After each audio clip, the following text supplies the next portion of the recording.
Buenos días a todos, a todas. Le comentaba a Norberto que voy a dar unas indicaciones que pueden ser generales, que voy a intentar que se adapten un poco a las necesidades de todos, pero que en cualquier caso son muy introductorias. Escribir artículos académicos implica, ¿no? Como cualquier destreza en la que uno escribe, lleva un tiempo, lleva un proceso y en la experiencia particular de cada uno lleva algún golpe que uno se pega, ¿no? Entonces hay una parte teórica y luego hay una parte de vivencia de haberse chocado con equivocaciones o con artículos que uno podía haber escrito mejor. O sea, voy a intentar eso, trasladar algunos datos más de tipo objetivo, más de elementos de la investigación, con otros más experienciales que pueden acercarse o no a lo que tengan en sus respectivos campos, pero que creo que es importante considerar también para sus carreras, ¿no? Entonces, voy a mencionar tres cositas nada más, muy sencillas, y si quieren después, pues comentamos. Vamos a hablar un poco acerca de metodologías, muy brevemente, pero es importante, lo primero, antes de ponerme a escribir, pensar desde dónde lo hago. Es posible que ustedes que ya están haciéndolo, pues ya tengan eso presente, pero puede o no ser útil. Y hay veces que si nosotros tenemos una cierta interdisciplinaridad, nos movemos entre varios campos y podemos ir oscilando, ¿no? Daré algún ejemplo. Vamos a mencionar algunas cosas muy pequeñitas, pero muy importantes acerca de la redacción. Y un tercero que tal vez es el que menos van a encontrar así en expuesto, algunos criterios acerca de cuando escribo, cómo hago carrera universitaria con ello. Bien, vamos a ello. Metodologías hay muchas, muchísimas, ¿no? Según tienen en pantalla un modelo que nos da Vizquerra, muy amplio, que voy a intentar sistematizar para ver las potencialidades de una y de otra metodología. No sé las disciplinas que tenéis todos los que estáis aquí, sí sé la mayoría. Entonces hemos visto que hay algunas que están más en una ciencia más pura, en el sentido tradicional de la palabra, ciencias más sociales y también un poquito próximo, ¿no?, a las humanidades. Entonces, cada una de ellas tiene unos potenciales, tiene unas cosas que son más frecuentes, pero yo puedo tocar otras si en un momento dado me interesa. Esto es muy importante porque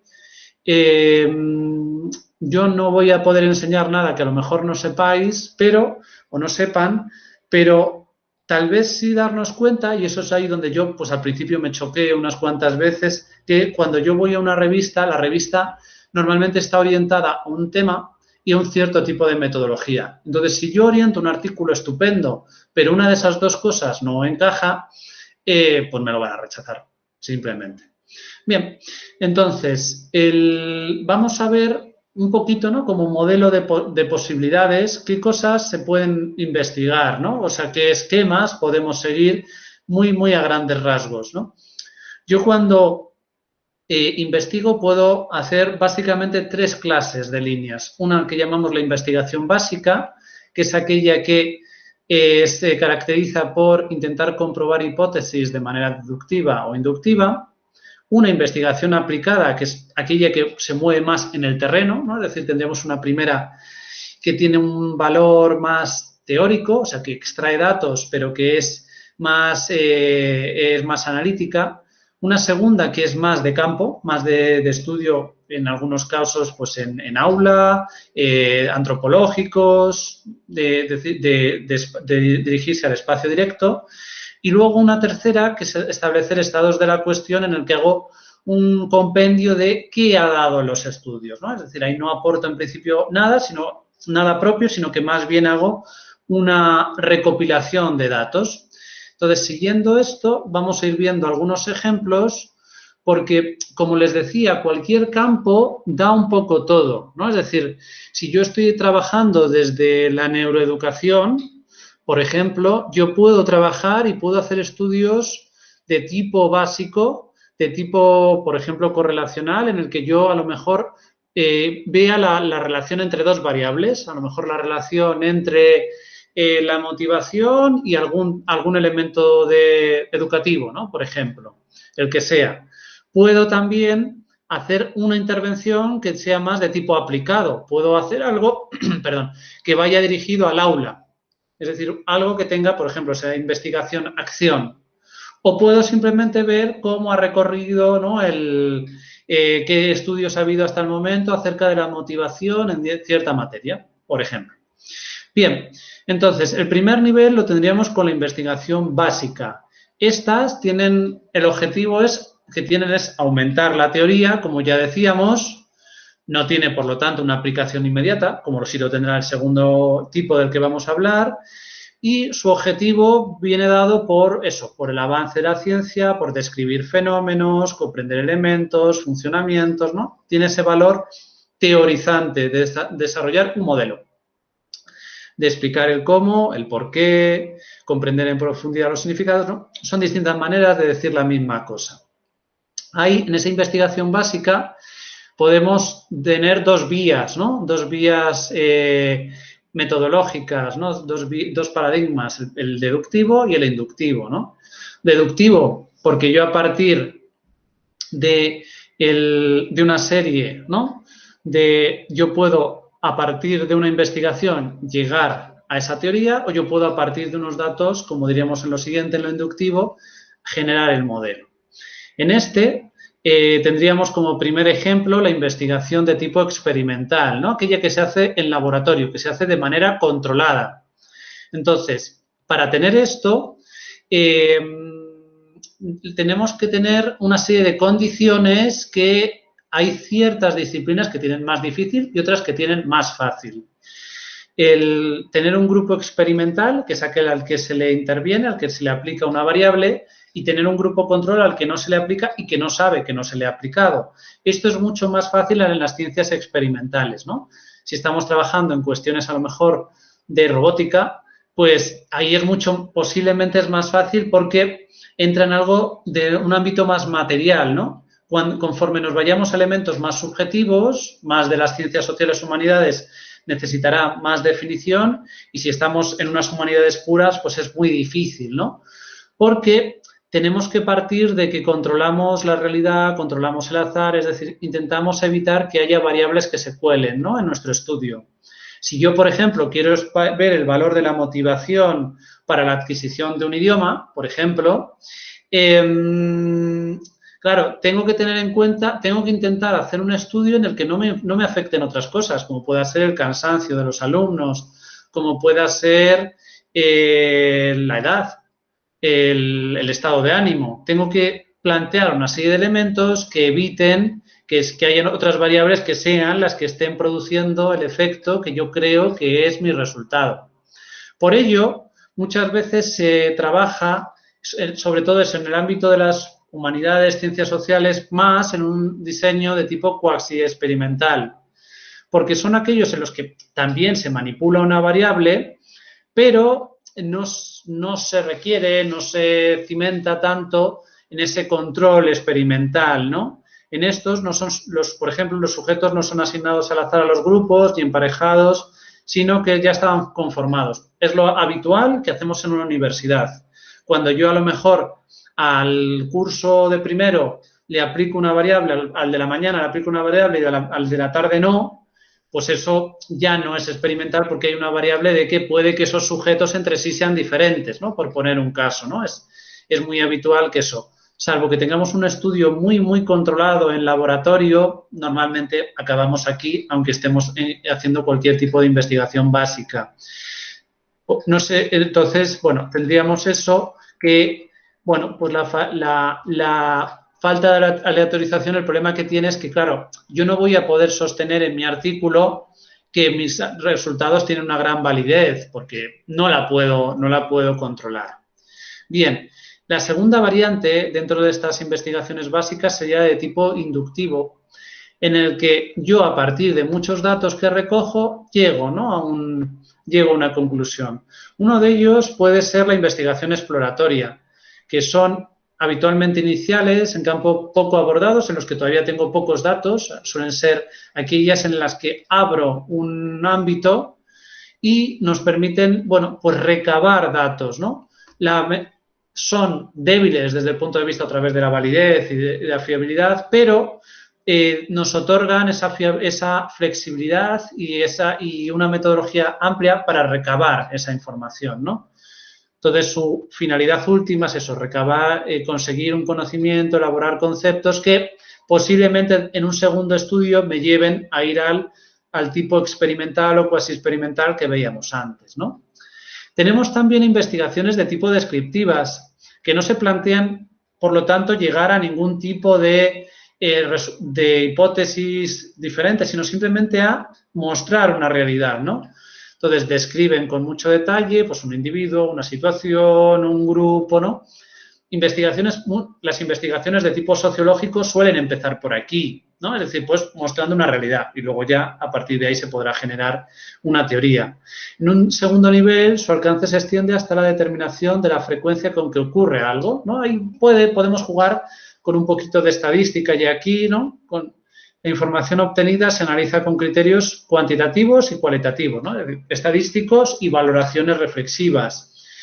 Seleccionan las variables para estudiarlas y medirlas, pero no manipularlas. Y bueno, en algún caso nos puede dar algún tipo de predicción, aunque es muy precaria dada el carácter poco controlado que tienen estos estudios, ¿no? Tenemos el siguiente caso, sería aquel estudio de individuos, ¿no? De un individuo o de poquitos en los que nos centramos con gran intensidad. Es decir, en los anteriores tendríamos muestras muy grandes. En estos tenemos muestras pequeñitas, pero que yo estudio en detalle.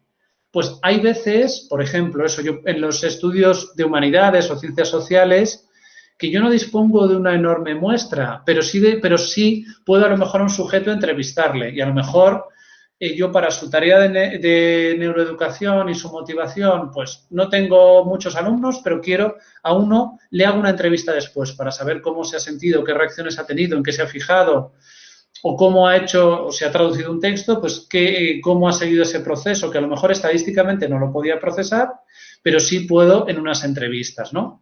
Entonces, ¿qué intentamos con esto? Averiguar las variables que son importantes en la historia, el desarrollo del sujeto, y averiguar por qué el individuo se comporta de una determinada forma y de qué manera cambia su comportamiento cuando responde a alguna circunstancia, ¿no? Es decir, nos da mucha más información personal este tipo de forma, ¿no? Entonces, claro, ¿qué ventaja tiene? La ventaja es esa, que yo puedo saber muy en detalle cómo funciona eso, cómo trabaja a lo mejor un alumno, si es que estamos en el ámbito universitario.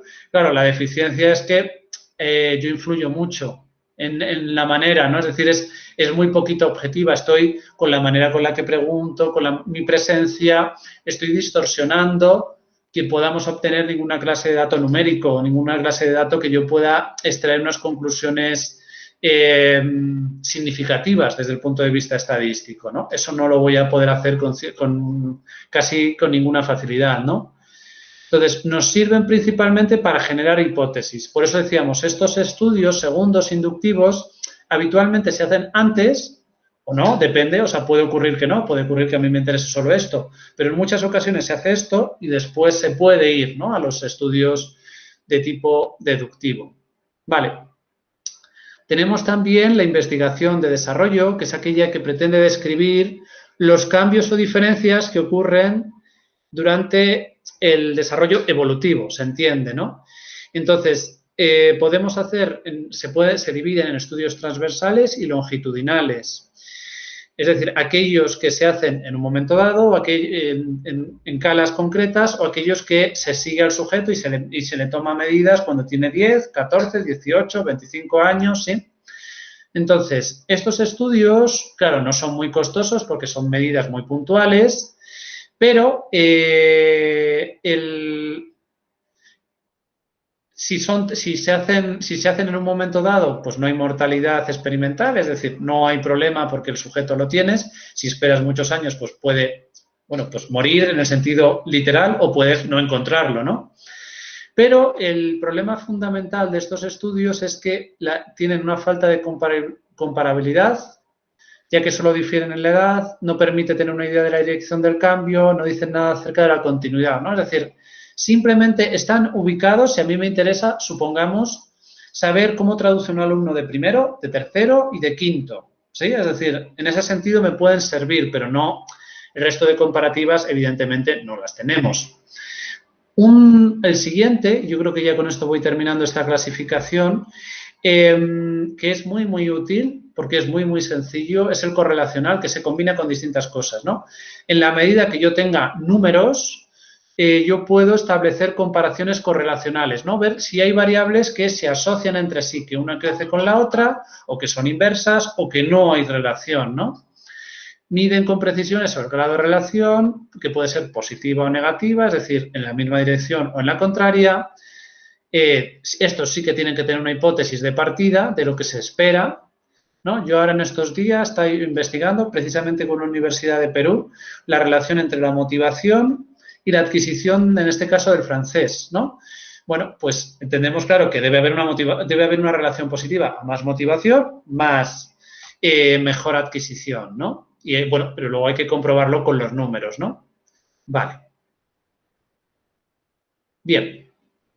Vale, sí, ya sí que voy terminando. Esta es la última.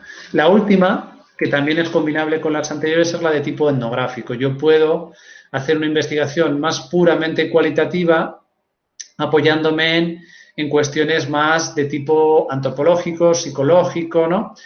Estos serían estudios descriptivos donde el investigador participa y, por lo tanto, en algún sentido altera, pero recoge una imagen fiel, ¿no? a lo que está ocurriendo, ¿no? Y entonces, bueno, pues toma registros. Vale, vamos ahora con la investigación de tipo aplicado propiamente dicha, en la que lo que estamos buscando es comprender una realidad educativa, pero para cambiarla, ¿no? Es decir, yo lo ubico en lo educativo, pero podría ser en otro ámbito, ¿no? Supongo que como todos aquí somos docentes, pues nos servirá el ejemplo. Su finalidad es mejorar la práctica, mejorar el funcionamiento de un colectivo. En este caso lo estamos pensando con el aula, ¿no?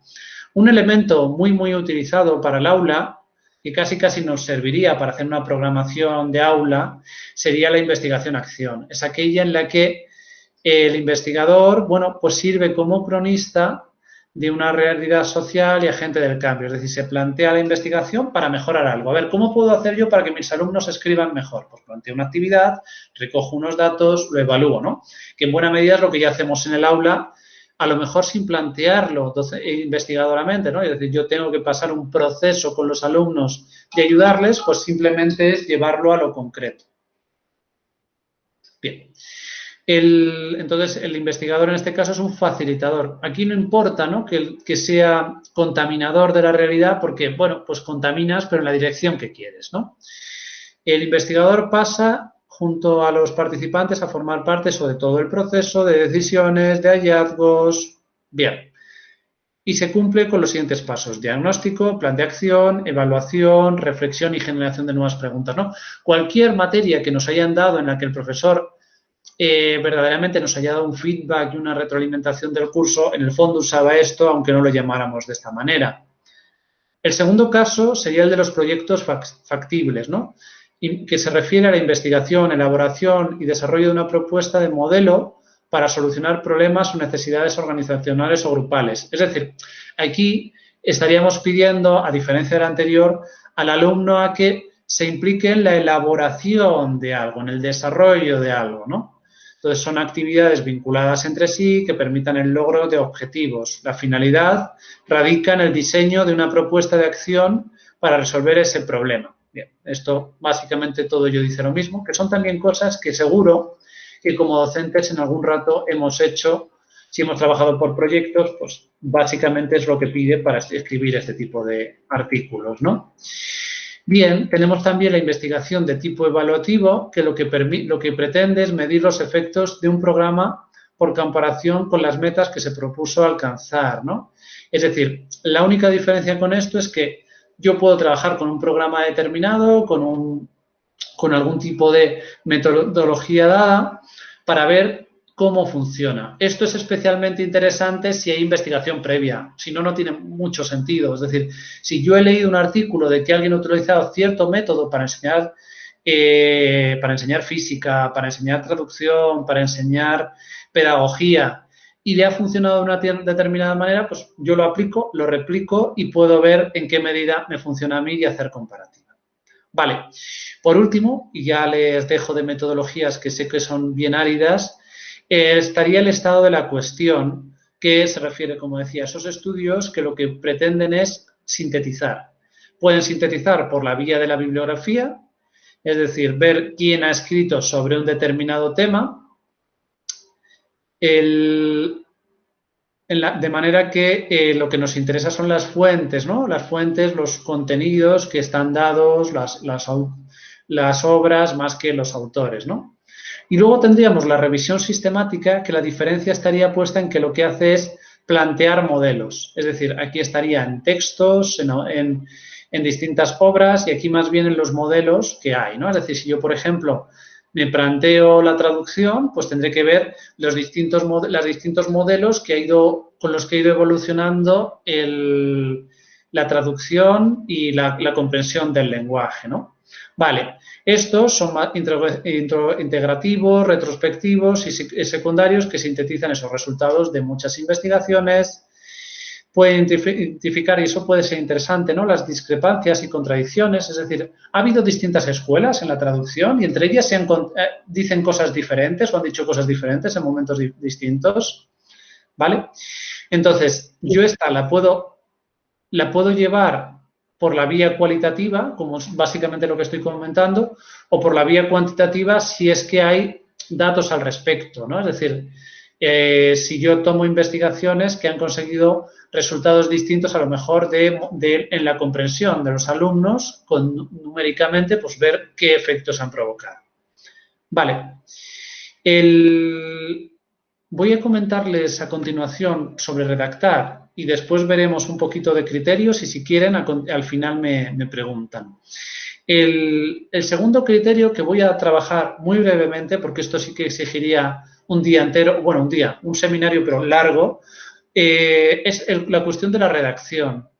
No puedo hacerlo en detalle por esa razón, pero sí quiero darles algunas nociones que tenemos que pensar antes de investigar y que seguramente ya tienen en cuenta, ¿no? La retórica nos da unos pasos que por viejos no son peores en las que tenemos que pensar. Voy a pensar básicamente los pasos que da para la escritura, que sería la inventio, la dispositio, la elocutio. La inventio es el estudio del tema. Es decir, yo antes de ponerme a escribir, tengo que hacer un trabajo de recopilación de datos. Entonces, para eso tengo que leer muchos artículos, tengo que extraer citas, ¿no? Cuando yo dirijo alguna tesis doctoral y he dirigido bastantes trabajos de fin de maestría, y lo primero que les digo a los alumnos es, saca una trama de citas, porque eso es lo que tú necesitas para empezar a escribir. Tener unas fuentes que consoliden tu estudio, por un lado, para que tú tengas autoridad para decir lo que luego quieras decir. Y dos, para que sepas qué se ha dicho y qué te toca decir a ti en caso de que puedas decir algo novedoso, ¿no? Sería el primer aspecto de indagación, ¿no? Vamos a mencionar muy brevemente en el siguiente paso un poquito acerca de Google Académico, que puede ser una vía u otros buscadores académicos para hacerlo.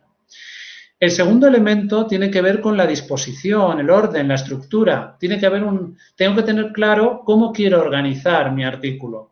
Nosotros ya hemos leído muchos artículos y sabemos que la revista nos va a dar una estructura determinada, ¿no? Con un resumen, con un marco teórico.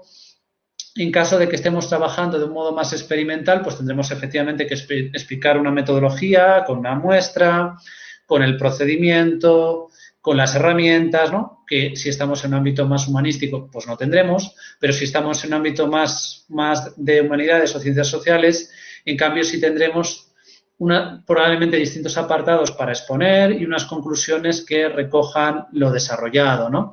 Y todo ello tenemos que pensar cómo queremos establecer la coherencia, la cohesión y la adecuación. Es decir, en qué orden planteo yo mis ideas, más allá de esa estructura que me da la revista, qué ideas quiero plantear en mi artículo y cómo se conectan. A nivel de cohesión, cómo conecto las oraciones, qué conectores voy a usar, qué tipo de reiteraciones voy a repetir o no mucho una determinada palabra, y adecuación, que tiene que ver con estoy escribiendo para la revista, estoy adecuándome a la metodología, objetivos que tiene mi revista. Bien. Y el tercero estaría puesto ya en la redacción puramente, ¿no? Es decir, es la elocutio o el estilo lo que nos dice, bueno, pues tenemos que pensar cómo tengo que escribir.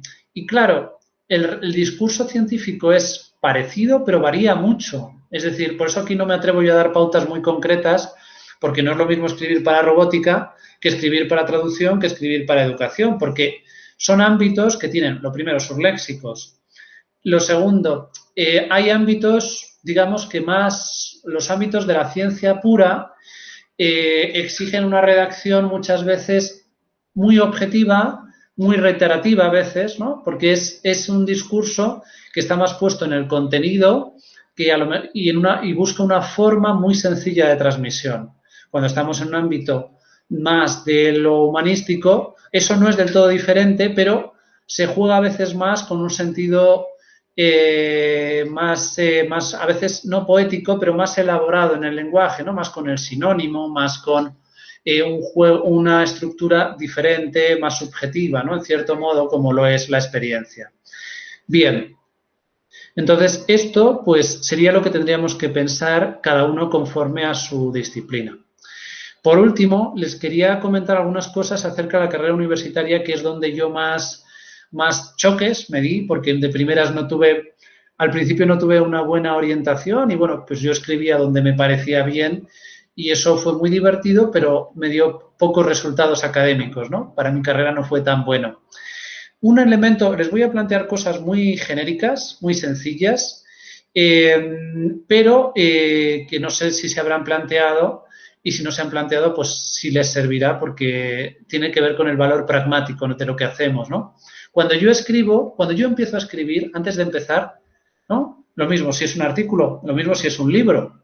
Tengo que pensar a qué revista o a qué editorial estoy escribiendo para saber si la temática les va a interesar, si tienen una línea de investigación que va por ahí, si la metodología encaja con lo que yo quiero hacer. En segundo lugar, tenemos que pensar, creo que también les aplicará a ustedes, el tema de la indexación, que es el valor que se va a dar a mi artículo. Mi artículo puede ser buenísimo, pero si está en una revista con una indexación baja, a mí curricularmente me sirve muy poco. Entonces hay que ver qué indexación tiene y qué impacto. Algunos sitios donde podemos mirar, sitios muy genéricos que seguro que conocen, el más básico sería ver que la revista esté en Dialnet y Latindex, y unos más potentes sería ver si está en algún tipo de valoración de Scopus, de Simago, o si está en JCR, ¿no? ¿Qué buscadores tenemos? Hay muchos. ¿Cuáles manejo yo? Y por eso son los que les voy a recomendar. El primero es entrar a Dialnet. Dialnet te da una revisión te plantea las revistas de la A a la D en valoraciones. Entonces, yo le recomiendo, claro, si uno puede publicar en A o en B, maravilloso. Si uno puede publicar en C, está bien. Si uno publica en D, pues ya te va a sumar poquito, ¿vale? Simplemente para considerarlo. Otro espacio muy, muy bueno que yo uso mucho es Miar, que ahora vamos a ver un ejemplo que te da una página que recoge distintas indexaciones y está muy bien. Y luego estaría mirar en las propias webs de Scopus, Simago, y en la web de JCR o WOS. Bien. Por último, yo cuando escribo, una vez ya he decidido que la revista encaja con lo que yo quiero, que el índice de impacto es razonable para lo que yo necesito, hay que ver normas, plazos y algún requisito especial a veces. A veces las revistas piden que escribas un resumen, que propongas revisores, ¿no? Son cosas que tengo que tener previstas para poderlo mandar con el formato a tiempo, si es que hay algún call for paper abierto y con los requisitos que se me pidan, ¿no? Para que no me dé problemas. El segundo elemento, muy genérico, muy evidente, pero que no siempre nos pasa, es que entonces, una vez yo ya sé eso, tengo que plantearme los pasos de mi método, qué tengo que hacer para construirlo, con lo que hemos visto, y la planificación de esa investigación para que yo cumpla el plazo, ¿no? Les dejo por aquí. Si quieren consultarlo, hay un canal en el que participo con otro investigador, con Jesús Guzmán, docencia e investigación en literatura. Sé que a lo mejor la literatura no les interesa a todos, pero tenemos subidos algunos trabajos que son genéricos de bases de datos que hoy no voy a mencionar, metodología a la hora de escribir más extenso que lo que hemos hecho hoy, con lo cual puede ocurrir que les sirva. Bien, quiero ahora, antes de ir a las preguntas, quería enseñarles algunas cositas. Siguen viendo mi pantalla, ¿verdad? Creo que sí. Si no me dicen lo contrario, Sí. voy a suponer. Sí, Vale, sí, perfecto. gracias. Bien, les quería enseñar algunas cosas acerca del tema de la indexación, ¿no? Entonces, como algún referente pequeñito. Perdona, que esto antes no debiera estar abierto. Bien, es importante que otro aspecto que yo hoy no he tratado muy en detalle, pero que sí es importante, es que tengan perfiles para ser encontrados, ¿no? Un perfil básico es el del Google Académico. Google Académico es muy importante en el sentido de que recoge de manera más o menos automática las publicaciones, con lo cual es cómodo, y además nos da un índice de impacto. Ven aquí a la derecha el número de citas y algunos índices que son criterios de calidad a la hora de presentarse a proyectos, de presentarse a plazas, son elementos distintivos, ¿no?, de ese impacto que ha tenido lo que hemos hecho. Entonces, les decía que yo puedo encontrar las revistas en Dialnet. Este es, por ejemplo, mi perfil. Si yo entro a cualquier revista, por ejemplo, entro aquí, ven aquí a la izquierda que tenemos el CIRC. CIRC, que sería la clasificación que usa Dialnet, que nos sirve como criterio. Si yo me voy a presentar algún tipo de oposición, pues es una manera de decir dónde he publicado y por qué tiene valor, ¿no? Por qué ha seguido, o sea, que esté en un B quiere decir que ha seguido un criterio de reflexión, de revisión bastante potente para poder funcionar, ¿no? Para poder salir adelante. Vale.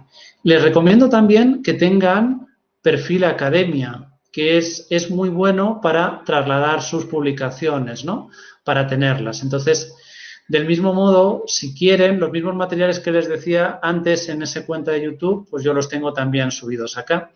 En cualquier caso, les viene muy bien. Y quería ver, y ya termino, ya les prometo que termino,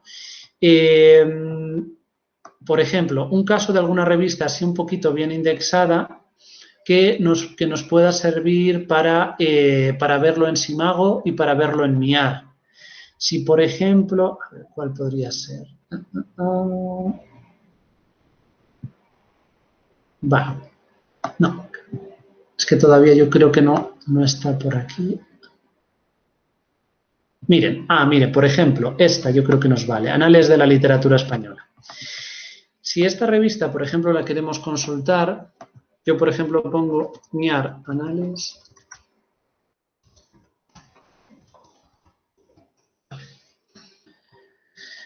Vale, supongamos esta misma. Aquí lo pueden ver que no, pero no es la literatura española, perdón, contemporánea, para que nos sirva para los dos ejemplos.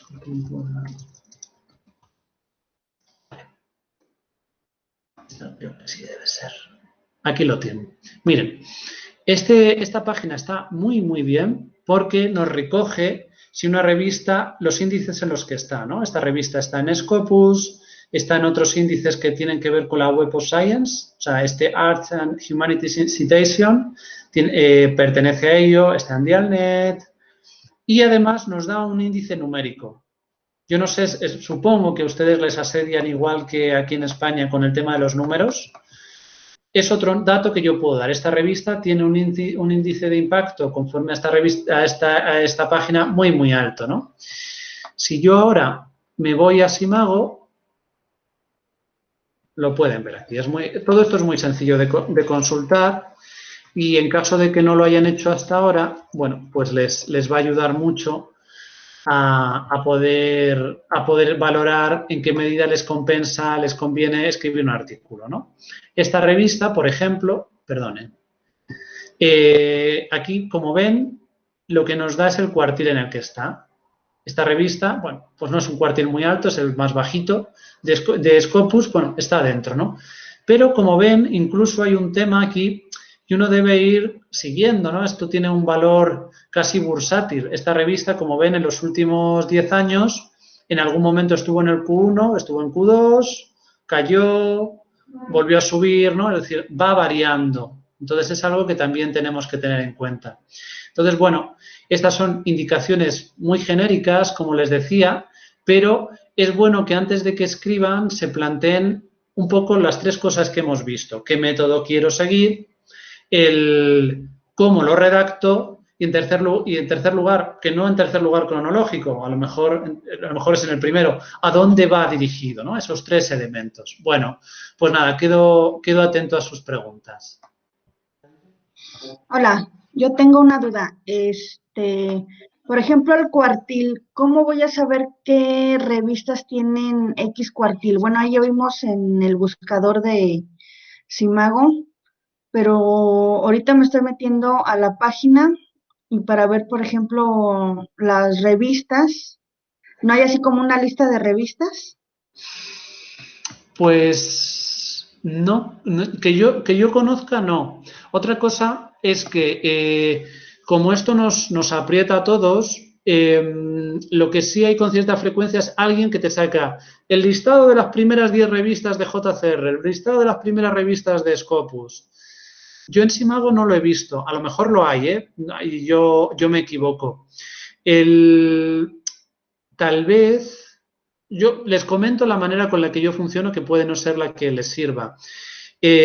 Voy buscando aquellas revistas, o primero por la temática, y compruebo a ver en qué medida están indexadas. Entonces, tal vez lo ideal es eso, aquellas revistas que les gusten, que hayan leído buenas investigaciones, ir viendo si están o no. Que yo sepa, que hasta donde yo sé en Simago no hay un ranking como tal, al menos yo no lo he visto. Porque, claro, yo les estoy enseñando, esta también es una cosa, yo les estoy enseñando un acceso externo, tanto Simago como JCR, como WOS, Web of Science, tienen accesos que son a través de la universidad. Entonces, o sea, con una cuenta universitaria. Posiblemente a través de una cuenta universitaria sí lo haya. Yo eso no lo sé, no lo suelo utilizar. Pero esta es una manera muy, muy sencilla. Puede que haya maneras más sistemáticas. Yo al menos no lo sé, puede que lo haya. Ok. Y con respecto viste o mostraste unas métricas donde viene, por ejemplo, punto 11. ¿Qué tiene más valor, ese punto 11 o el cuartil en el que está la revista? ¿O son simultáneas? Claro, claro. Lo que es el top, o sea, vamos a pensar como en términos futbolísticos casi. Jugar la Copa América o la Champions League o título que sea, el más alto, es jugar en cuartiles de JCR. Es decir, si yo tengo un artículo publicado en JCR, es lo preferible. En el ámbito tuyo, Verónica, es más, creo, a lo mejor me equivoco, creo que es más frecuente en el ámbito de las ciencias eh, más puras o ciencias en el sentido clásico, o de la tecnología, creo que hay más revistas. En el ámbito de las humanidades es más raro. Pero si uno puede optar y tiene la posibilidad de publicar en un JCR, en el Q que sea, va a ser lo mejor. El siguiente nivel sería que esté en algún tipo de nivel de Scopus. Esa sería jugar la Liga Nacional, ¿sí? ¿Es Entonces, mejor que Cielo, Scopus que Cielo? ¿O están dentro del mismo? eh, Cielo también está bien, lo que pasa es que no te marca, hasta donde yo sé, yo Cielo lo conozco un poco menos porque el ámbito me sale un poco yo en España no lo usamos un poquito menos, pero creo que Cielo está muy bien, pero no te marca, creo que no te marca niveles. O sea, estás dentro o estás fuera, si no me equivoco. Entonces, o sea, al final, el valor de las publicaciones se ha impuesto un criterio de ranking, un criterio de posiciones. O sea, es como eso, es ganar la liga.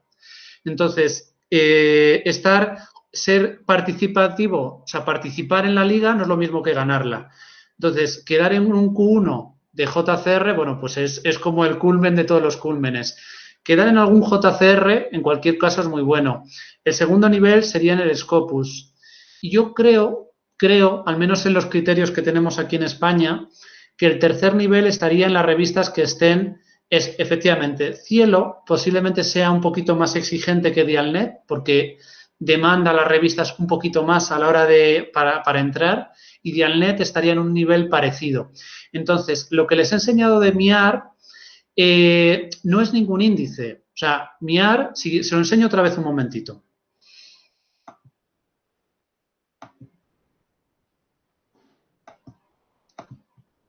MIAR lo que hace es que recoge. Entonces, MIAR, en este caso, lo que me está diciendo es que esta revista está en Scopus. No me dicen qué cuartil.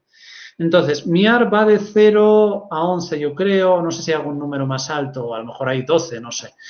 El caso es que si es un número muy alto, o sea, MIAR lo que me va a dar es la entrada al Scopus. O sea, un 11 será una revista que esté en un Q4, en un Q3 o algo así de Scopus. Sería, y números más pequeñitos, pues me darán distintos grados anteriores de indexación, ¿no?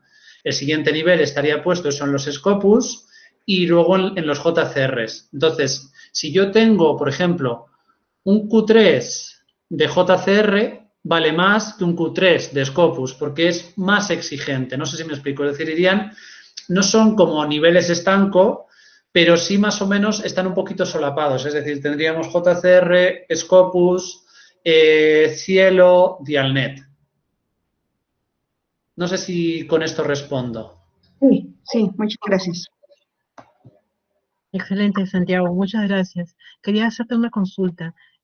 ¿Has podido participar de algún proceso de indexación? Estoy a punto, estamos para abrir una revista. Si quieres preguntarme, igual sé, pero, o sea, yo dirijo una revista, pero que ya vino indexada, no lo hice, y ahora quiero abrir una. Cuéntame, y a lo mejor sí sé. Excelente, no, no es eso, es ir compartiendo poco a poco, porque realmente es un proceso tedioso e igual acá.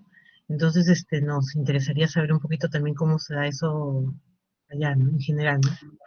Claro, mira, mis nociones son pequeñas, pero sí puedo compartir algunas, que es lo que quiero hacer con mi revista. Una revista, lo primero que hay que hacer para indexarla es meterla en Latindex. Latindex es muy sencillo, solo es tener tiempo, porque si entra uno a Latindex, no sé si yo sería capaz de encontrarlo ahora. Si lo encuentro, os lo pongo en pantalla.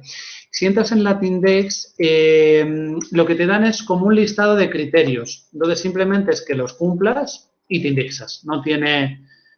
A ver si lo veo. Con un poquito de suerte lo podemos ver. Que son cosas tan sencillas como pues que tengas un equipo de evaluadores, que... A ver. Sí, mira, yo creo que sí lo estoy viendo. Metodología. Ah, sí, sí. Mira, lo puedo compartir. Es bastante fácil de encontrar. Vamos a ver. Vamos otra vez. Vemos, ¿no? O sea, hay 30 y tantos criterios, o no, sí, 38 a día de hoy parece. Entonces, simplemente es empezar por aquí y darle a Latindex quiénes son los responsables, quién es el autor, que tengáis SN, en fin, una serie de cosas, una serie de datos, ¿sí? Entonces, muchos de ellos simplemente es ponerse y redactarlos y entregárselos a Latindex. Entonces, una vez tienes eso, ya puedes plantearte entrar en Dialnet. Dialnet también tiene sus propios criterios. Eso no sé yo si sería capaz también de encontrarlos. A ver si somos Dialnet, criterios, indexación. A ver si tuviéramos la suerte. Vale, sí, me parece muy difícil nada encontrar estos. ¿O no? No sé. No. Si no lo miro más despacio. Bueno, para no marearles. Entonces, el Dialnet vuelve a ser lo mismo. Te pide una serie de cosas, es un poco más exigente y ahí sí que tarda un poquito más. Latindex es muy inmediato, Dialnet lleva un poco más. porque, entre otras cosas, porque hay que generar un espacio, ¿sí? Entonces, el asunto es que hay dos formas de hacerlo. Hay una forma en la que el Dialnet, una vez te valida, te da unas claves y tú subes los datos. Otra forma, que es lo que yo hago con la revista que dirijo, con Cálamo FASPE, es pedirle a una biblioteca que tenga vínculo con Dialnet, que sean ellos los que hagan la subida.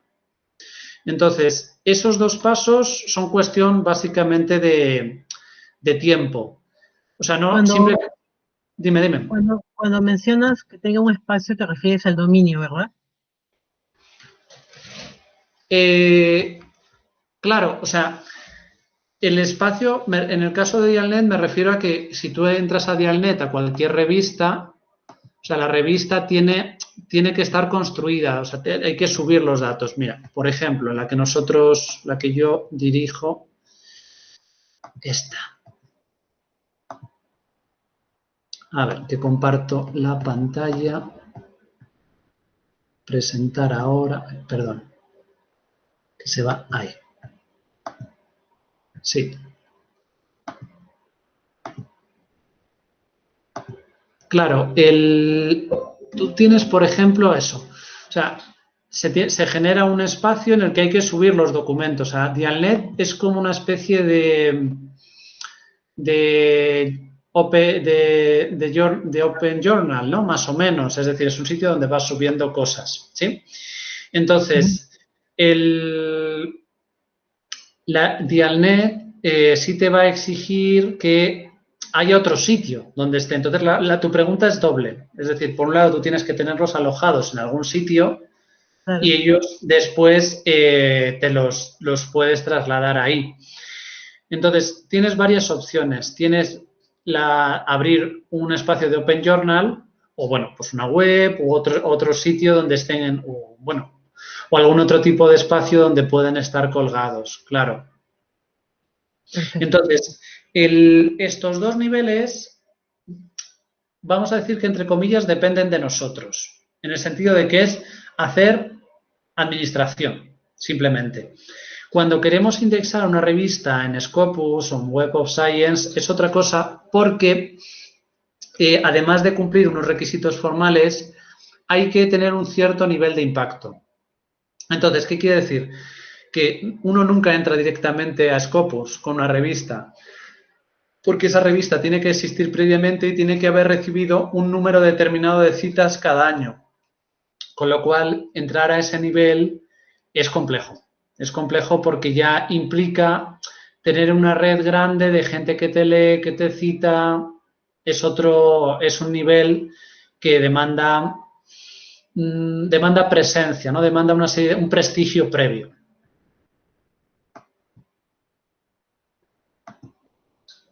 Excelente, muchas gracias, Santiago. Muy claro en todo. A ti, Elsa. No sé si queréis, Eliana y Pablo, no pude dar ejemplos de vuestro campo de investigación porque no lo conocía. Si queréis comentarlo, o puedo dar ejemplos ahora, sin ningún problema. Somos poquitos, así que me llega al cerebro todavía para poderlo... Por mi parte está perfecto, yo también soy docente, entonces también me dedico a esa parte del área de las ciencias sociales. Perfecto. Gracias. Santiago, para esto tiene que haber, digamos, para poder entrar a la competencia, ¿hay algún nivel de temática, digamos, ya estanciado, generado, o puede ser cualquier nivel de temática? No te he entendido. ¿Temática para qué? Para escribir artículos. Claro, ese era el tema que les decía al comienzo. Las propias revistas establecen sus criterios. Entonces, vamos a ver un ejemplo. Que igual, vamos a suponer, presentar ahora. Vamos a ver.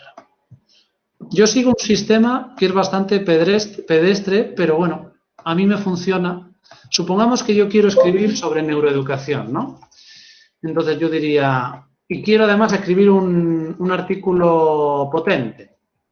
Pues digo, neuroeducación Simago. A ver qué hay que se llame así. A lo mejor hay algo que se llame así, ¿no? Vale. En español no parece que nos vaya a dar gran cosa. Perdón, esto lo he escrito mal.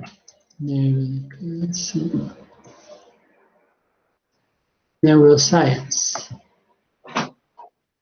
Ah, mira, que me preguntaba, voy a desdecirme, pero está fenomenal. Mira, pues sí, efectivamente sí que hay rangos, sí que hay rankings, yo no los sigo. Entonces, yo puedo pedir por una temática, yo lo que buscaba era un título, pero me ha dado una temática. O sea, me ha dado todas las revistas que tienen que ver con neurociencia. Entonces, claro, entonces, supongamos, yo qué sé, que yo quiero escribir, vamos a suponer, en Journal Neuroscience, da igual, ¿vale?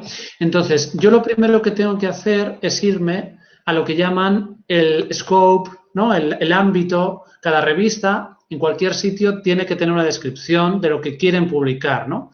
Esta, por ejemplo, nos dice que es cualquier aspecto, bueno, del sistema nervioso, ¿vale? Pues a lo mejor no es el que nosotros queríamos, ¿no? Entonces, lo primero es leer eso y cualquier ámbito, es decir, Simago lo tiene, pero si nos vamos también a Dialnet, cualquier revista está obligada a hacer una descripción mínima de cuáles son sus objetivos. Eso es lo primero. Y lo segundo que yo recomendaría antes de escribir es ver qué se ha publicado. Por ejemplo, si yo me voy a la mía porque la conozco, pero podría ser otra y si me recomendáis otra la podemos trastear igual. Si yo me voy a esta revista, supongamos, yo busco y digo, vamos a ver, supongamos que yo soy profe de lengua y quiero escribir un artículo. Digo, venga, a ver, estos señores que han escrito recientemente. Entonces, abro los últimos que encuentre y digo, bueno, pues, a ver, ¿qué hay? A ver, pues aquí, bueno, me dan una descripción, pero sobre todo me meto a mirar los artículos y veo que han dedicado un número monográfico con un congreso, pero que luego tienen artículos que tienen que ver con autores más o menos contemporáneos. Bueno, pues digo, pues esto a lo mejor, caramba, pues igual no me sirve. Bueno, vamos a mirar. Vamos a ver si en otro número publican algo que sea más de mi perfil. O sea, porque esta revista, o sea, la mía, es de lengua y literatura, pero hay números que los sacamos de literatura y otros que los sacamos más de lengua. Yo soy más de literatura, entonces tiende más a ello, pero dices, vale, mira, pues en este otro número han trabajado literatura, pero también han trabajado aspectos culturales, han trabajado un poquito de arte. Bueno, entonces, a lo que quiero llegar con tu pregunta, César, es la revista declara una cosa abiertamente, tiene una presentación, pero luego es importante también ver qué han hecho. Entonces, si yo veo que a lo mejor, pues no sé, el valor de la lengua para la cultura. Digo, como ha habido un artículo hace poco que era sobre el progreso cultural, pues puedo hablar sobre algo que no sea lo mismo, pero que tenga un poco que ver con aquellas cosas que parece que les interesan. No sé si respondo a tu pregunta. Que tenga que ver, que tenga correlación, dices tú. Sí, o sea, que veas un poco cómo es el estilo. O sea, por ejemplo, en la revista que yo dirijo, son trabajos bastante literarios, bastante de ensayo, la manera con la que yo la dirijo. A lo mejor mañana lo dirige otro y siendo la misma revista, pues empiezan a escribir artículos que sean más de morfología o que sean más de otra cosa. Entonces, claro, ¿quién lo va a valorar? O sea, la revista siempre es la misma, pero hay alguien que está a la cabeza. Entonces, en los últimos números ves un poco aquellas cosas que ellos valoran para publicar, el tono que tienen. Entonces, en tu ámbito, pues a lo mejor encuentras una revista que tenga que ver con temas educativos, pero que, por ejemplo, vamos a ver una que te va a servir más. Aula de encuentro. y sí, que además te la recomiendo porque puede ser una revista en que tu temática tenga cabida. Esta revista, si yo la veo, es sobre educación. Entonces, esta revista, como vemos, vemos calidad, másteres, metodologías, ¿no? Es decir, se ocupa mucho de aquellas cosas que vemos que tienen bastante cabida, artículos que se refieren a el proceso educativo, pero también otros, aquí un poquito más abajo, que tienen que ver con también nuevas tecnologías, el elemento lúdico. Entonces, si yo veo esas cosas, sé que son temáticas que, dentro de que Aula de Encuentro en principio se presenta como una revista que está abierta a cualquier... Mira, si lo vemos aquí. La investigación, distintos tipos de profesionales de la enseñanza. O sea, da una descripción absolutamente general, pero luego, al leer los artículos, te das un poco cuenta por dónde va lo que se está haciendo ahora mismo. Claro. ¿Sí? Sí. Más cosas.